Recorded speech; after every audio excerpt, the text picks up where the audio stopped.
네, 여러분 안녕하세요. 인사이드입니다. 쌀쌀한 날씨에 건강하게 잘 지내고 계시죠?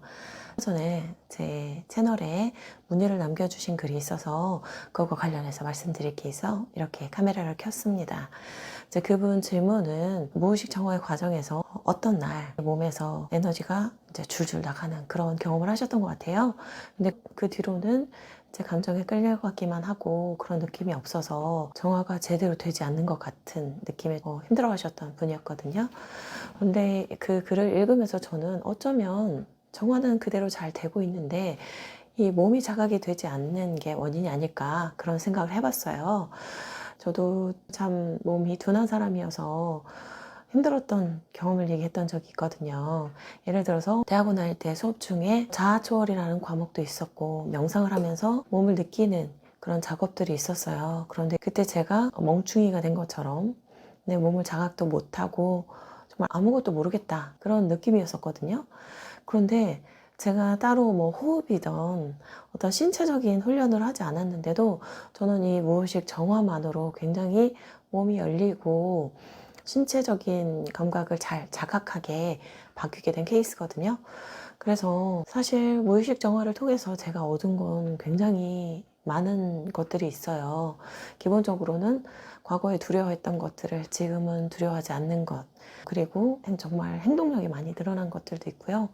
건강도 굉장히 많이 좋아졌죠. 제 인생은 알 수 없는 그 피로감 때문에 몸이 감옥이라는 느낌? 그런 상태에서 일생을 건강해지기 위해서 노력했던 과정이라고도 볼 수가 있거든요. 근데 그걸 위해서 참 많은 것들을 했었는데 가장 크게 달라진 건 역시 무의식 정화였고, 조금 영상이 길어질 수도 있겠지만 설명을 드려보면 저는 아침에 일어나는 게 정말 힘들었어요.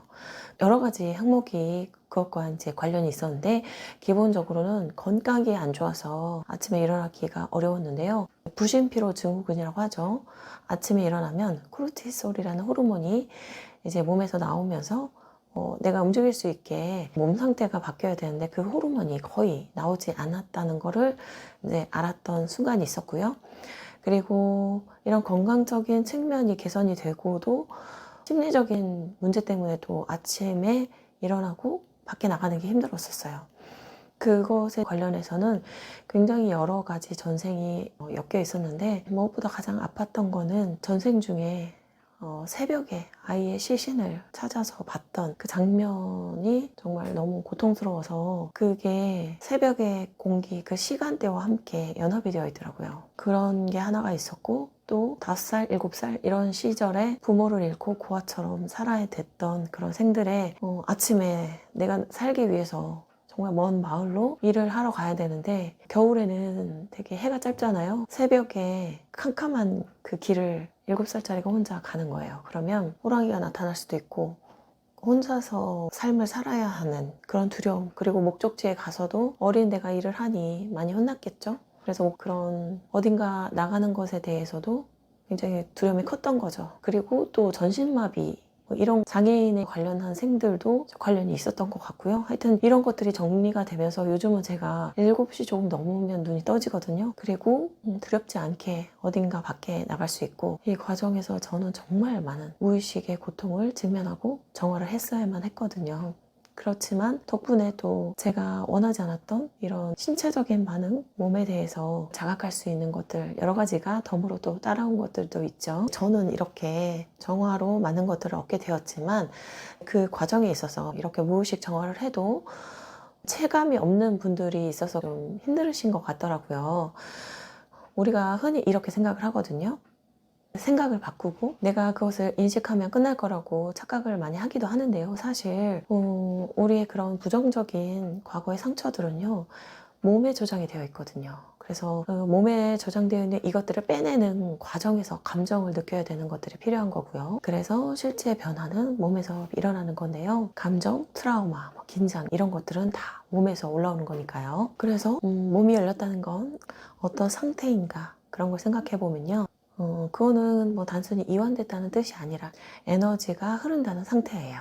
가슴이 따뜻해지거나 하품, 눈물, 또 뭐 트림 이런 식으로 신체적인 반응이 있을 수도 있고, 예민하신 분들은 전기가 흐르는 느낌, 정말 에너지가 팔과 다리로 손끝 발끝으로 나간다 이런 걸 느끼시는 분들도 있고요. 감정이 막힌 게 아니라 통과되는 그런 느낌인데요. 이런 느낌을 느끼지 못한다고 해도 정화가 잘 됐는지 체크하는 방법 제가 전에도 알려드렸죠.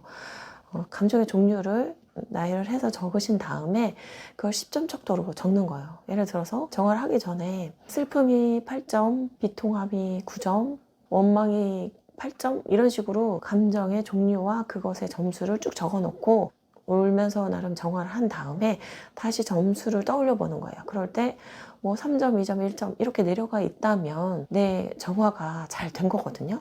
몸 반응이 없었다고 해도 일단 그 정화는 잘 된 거예요.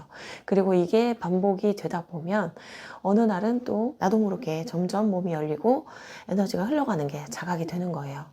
우리가 어떤 날에는 여기에 이 나무가 있었나? 오늘은 왜 이렇게 커피 향이 더 좋지? 오늘따라 다르게 느껴지는 날이 있죠. 그런 날 정말 신체에 대한 느낌이 자각이 확 올라오는 날이 있거든요. 그런데 그 신체적인 자각이 꾸준히 유지가 되는 게 아니라 초반에는 이게 왔다 갔다 하기도 하거든요. 그런 측면일 수 있으니까 이제 그런 부분도 한번 참조해 보시면 좋을 것 같아요. 뭔가 되는 것 같다가 안 될 때 너무 애쓰면서 노력하지 않아도 돼요.